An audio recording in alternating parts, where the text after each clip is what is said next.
143টা সিটে আমাদের A grade, আমরা এই গ্রেডে আছি 143টা সিট 300-র মধ্যে। এরপর বি, এবার সি। ইনশাআল্লাহ যদি ইসলামী আন্দোলন বাংলাদেশ নির্বাচন করে তাহলে দেখবেন যে ভোটের মাঠে তারা বিপ্লব ঘটাতে পারবে ইনশাআল্লাহ, আমি বিশ্বাস করি। এ কি মেনে নেওয়া যায়? আপনি বলেন এ কি মেনে নেওয়া যায়? নেতারা কি করতেছে ওরা নেতাদের ব্যাপার, কিন্তু আমি বলছি এরকম ফাইলতো আবদার আমরা মানতে রাজি না। নেতারাই সিদ্ধান্ত নেবে, নেতাদের পরে দায়িত্ব ছেড়ে দিলাম। আমরা আনুগত্যের পরে বিশ্বাস করি, আনুগত্যের পরে বিশ্বাস করি মানে এই নাই আমার রান্নাঘরে এসে একজন পায়খানা করে দিয়ে যাবে আর আপনারা বলবেন ধৈর্য ধরেন, ধৈর্য ধরেন। ও ধৈর্য ধারণ করে আমরা হয়তো সইতে পারবো না। দয়া করে ওদের বাদ দিয়ে আপনারা নিজেরাই দাঁড়ান। আল্লাহ বরকত দিলে আপনারা একাই পাস করতে পারবেন। এখন বলতেছে আমরা এ গ্রেডে আছি 143টায়, তার ভিতরে সাবিনা হিসেবে অন্য জায়গায় আছে। আমার সাতক্ষীরার আসন সেই বইছে। আমার সাতক্ষীরা বাংলাদেশের স্বাধীন হওয়ার পর থেকে জামাত ইসলামের কাছে সুষ্ঠু নির্বাচন যতবার হয়েছে একটা আসনও জামাত ইসলামের কাছ থেকে নিতে পারিনি। আর ওই জায়গায় বলতেছে আমার তাতে আমি যে আসনে সেই আসন দাবি করি বইছে। আর ভয় দেখাচ্ছে যদি আমাদের 143টা আসন না দাও তাহলে আমরা তোমাদের সঙ্গে থাকবো না। আমরা জামাত ইসলামের সঙ্গে বলি ও বাদ দেন, ওসব ভেজাল বাদ দেন, ওসব ভেজাল বাদ দেন। কারণ ও ভেজাল থাকা মানেই বিপদ। কথা বলেন ঠিক না বেঠিক? ওই ভেজাল আরো আগে বাদ দেওয়া লাগতো, কিন্তু আমরা বাদ না দিয়ে রয় বাই মিলাতে যাচ্ছিলাম। এখন যখন এত খাই, ওনারা 143টা আসন দাবি করে, আর যদি বলে যে দাবি না রাখলে আমরা থাকবো না, তাহলে কি করে পায়ে ধরি রাখবেন আপনি বলেন তো দেখি? ওনারা এবার বলতেছে আমাদের 143টা আসন দিতে হবে। তাহলে বলেন হুজুরা একটা এ করেছিল না, লিয়াজও করেছিল না? তা লিয়াজও থাকবে কি করে? এই রামসালি লিয়াজও থাকার মতো চাইছে। ওরা বলেন লিয়াজও থাকার মতো চাইছে। 143 আসনে ইসলামী আন্দোলন চরমনাই এগিয়ে আছে। আমরা এ গ্রেডে আছি ফয়জুল করিম পীর সাহেব। এইবার ওরা ওই 143 আসনে এগিয়ে আছে, ওরা জরিপে এগিয়ে আছে। তাই 143টা আসন ওকে দিতে হবে। আমি জামাত ইসলামের বলি কি সব ওদের দাও, ওরাই ভোট করুক। পাগলামির একটা শেষ থাকে, এ পাগলামি করে দেশটারে ক্ষতি করবেন না। আপনারা কি একমত? আপনারা কি একমত? আপনারা কি একমত? এনসিপি এই সেই দাবি করতেছে 40টা 50টা দাও। বিএনপি এই বুঝে সব কোরআনে তাড়াই দিয়েছে, যা তোকে কারোর একটা দেবো না, আমরা একা থাকবো। জামাত ইসলাম একটু দরদ দেখাই গেছে না ভাই? এই দরদ দেখাই গিয়ে 143টা আসন। ওরে বাবা, আপনার মতামত কেমন? মতামত আগেই জানাইছি কি করা উচিত, ওটা বুঝবেন, জনগণ বুঝুক। যদি ওরা নাও থাকে তাও জনগণ বুঝবে। অতি লোভে তাঁতি নষ্ট, এটা প্রবাদ আছে না? অতি লোভে, এই কথা বলেন, অতি লোভে। অতি লোভ করতে গেলে সবার ক্ষতি হবে। আমরা লোভ সম্বরণ করে আগামীতে টুপিওয়ালারা যেন এক থাকতে পারি। আল্লাহ সব টুপিওয়ালাদের পরে রহমত নাজিল করুক, সব টুপিওয়ালাদের মিলেমিশে কাজ করার তৌফিক দান করুক। দেখেন রাজনীতির কি মাইল পেয়েছে আমার বোঝা বড় কষ্ট। চরমনার পীর সাহেব গোটা বাংলাদেশে 54 বছরের ভিতরে এখন বর্তমান একজন চেয়ারম্যান আছে, ওনাদের ইউনিয়ন চেয়ারম্যান। তাছাড়া ওনাদের গোটা বাংলাদেশে কোন উপজেলা চেয়ারম্যানও নেই আমার জানা মতে। এমপির তো প্রশ্নই ওঠে না। ওনারা এবার বলতেছে আমাদের 143টা আসন দিতে হবে। তাহলে বলেন হুজুরা একটা এ করেছিল না, লিয়াজও করেছিল না? তা লিয়াজও থাকবে কি করে? এই রামসালি লিয়াজও থাকার মতন চাইছে। ওরা বলেন লিয়াজও থাকার মতো চাইছে। বলেন তো লিয়াজও থাকার মতন চাইছে? জামাত ইসলাম এক সময় 19টা এমপি পদে পাশ করলো, এক সময় 9টা এমপি পাশ করলো, এক সময় 11টা না 17টা পাশ করলো। তাহলে এনারাই এত কিছু করে এনারা পাচ্ছে না, আর ওনারা একটা ইউনিয়নের চেয়ারম্যান মাত্র। তাই যদি ওনারা 143টা আসন দাবি করে, আর যদি বলে যে দাবি না রাখলে আমরা থাকবো না, তাহলে কি করে পায়ে ধরে রাখবেন আপনি বলেন তো দেখি? আমার কথা কি বুঝতে পেরেছেন? এর নাম যদি রাজনীতি হয় তো ও নোংরা রাজনীতি আমি করতে রাজি না। ও নোংরা রাজনীতি আমি করতে পারি না। যাদের ভিতরে সামান্য বুঝ নেই, আকল নেই, বুদ্ধি নেই, বিবেক নেই, এই রাজনীতির মুখে থু।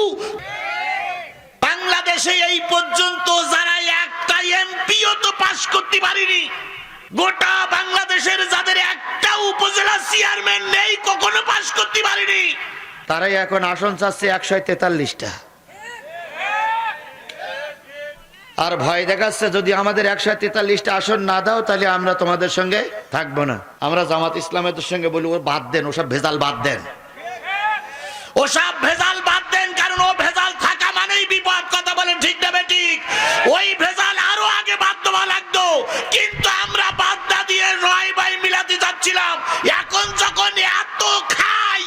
গোটা বাংলাদেশ 21টা এমপি হয়নি কোনো কালে, গোটা বাংলাদেশ 21টা উপজেলা চেয়ারম্যান হতে পারেনি কোনো কালে। যতবার ভোটে দাঁড়াইছে ততবার জামানত বাতিল। এখন বলতেছে আমরা এ গ্রেডে আছি 143টায়, তার ভিতরে চাবি নাই চাবি অন্য জায়গায় আছে। আমার সাতক্ষীরার আসন সেই বইছে। আমার সাতক্ষীরা বাংলাদেশের স্বাধীন হওয়ার পর থেকে জামাত ইসলামের কাছে সুষ্ঠু নির্বাচন যতবার হয়েছে একটা আসনও জামাত ইসলামের কাছ থেকে নিতে পারিনি। আর ওই জায়গায় বলতেছে আমার তাতে আমি যে আসনে সেই আসন দাবি করি বইছে। এ কি মেনে নেওয়া যায়? আপনি বলেন এ কি মেনে নেওয়া যায়? নেতারা কি করতেছে ওরা নেতাদের ব্যাপার, কিন্তু আমি বলছি এরকম ফাইলতো আবদার আমরা মানতে রাজি না। নেতারাই সিদ্ধান্ত নেবে, নেতাদের পরে দায়িত্ব ছেড়ে দিলাম। আমরা আনুগত্যের পরে বিশ্বাস করি, আনুগত্যের পরে বিশ্বাস করি মানে এই নাই আমার রান্নাঘরে এসে একজন পায়খানা করে দিয়ে যাবে আর আপনারা বলবেন ধৈর্য ধরেন ধৈর্য ধরেন। ও ধৈর্য ধারণ করে আমরা হয়তো সইতে পারবো না। দয়া করে ওদের বাদ দিয়ে আপনারা নিজেরাই দাঁড়ান।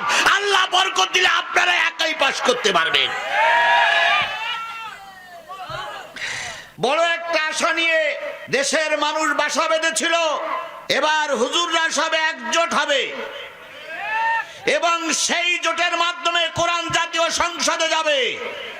কিন্তু ঠিক একেবারে মুখোমুখি এসে মনে হচ্ছে কেউ না কেউ যেন মুনাফিকি করবে। এই জন্য আমাদের মনে বড় কষ্ট। যদি সবাই এক থাকতে পারি শান্তি লাগে, দুই একজন বিপক্ষে চলে গেলে অশান্তি আসে। কথা বলেন ঠিক না বেঠিক?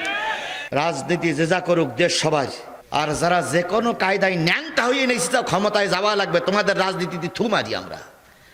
ওই নোংরা খেলা বাদ দাও।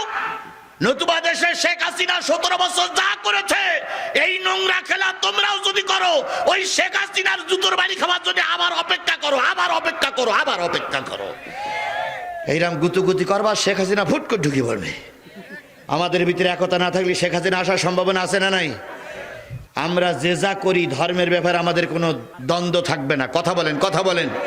আচ্ছা, মসজিদে যখন নামাজ পড়ি, নামাজ পড়া যে ইমাম, উনি তাবলিগির হোক, উনি জামাতের হোক, উনি বিএনপি পন্থী হোক, আমরা কি বলবো না যে তুমি জামাতপন্থী, তোমার পিছনে নামাজ পড়বো না, চলে যাবে? কথা বলবো? সব দলের কোরআন এক, আলোচনা এক। এখান থেকে শিক্ষা নিতে হবে। যারা কামলা কামলি করবে তাদের দলে আমরা নাই, নাই, নাই। কিছু দিনের ভিতরে দেখবেন কত যে আল্লাহর ওলিরা আসবে। আসসালামু আলাইকুম ভাই। ভাবিয়া করিবেন কাজ করিয়া। গত 30 তারিখে বাচ্চাদের রেজাল্ট দেছে না ভাই? কালকে রেজাল্ট দেছে না? আচ্ছা, রেজাল্ট দেওয়ার পরে যারা ফেল করেছে তারা কি করতেছে? একটু কান্নাকাটি করতেছে না? একটু মন খারাপ করে কান্নাকাটি করতেছে না ভাই? কিন্তু এই ছেলেটা যদি এখন কান্নাকাটি না করে পরীক্ষার 3 মাস আগের থেকে কান্নাকাটি করতো, 3 মাস আগের থেকে যদি এই চিন্তাটা করে লেখাপড়া শিখতো, তাহলে ওর কি এখন কান্নাকাটি করা লাগতো? এই কথা বলেন, কান্নাকাটি করা লাগতো? আমাদের 12ই ফেব্রুয়ারি কিন্তু ফাইনাল পরীক্ষা। আপনারা পরীক্ষার আগে কানবেন না পরীক্ষার পরে কানবেন? এই কথা বলেন, পরীক্ষার আগে সিদ্ধান্ত নেবেন না পরীক্ষার পরে সিদ্ধান্ত নেবেন? আমরা বিগত 54 বছর সব সিদ্ধান্ত নিয়েছি পরীক্ষার পরে, আর এবার সিদ্ধান্ত নেওয়া হবে পরীক্ষার আগে। কোন শয়তান, জালেম, ফাসিক, সাদাবাজ, দুর্নীতিবাজকে আমার দেশের মসনদে পাঠাবো না। এবার আমরা ন্যায় নীতিবান লোককে দেশের মসনদে পাঠাবো।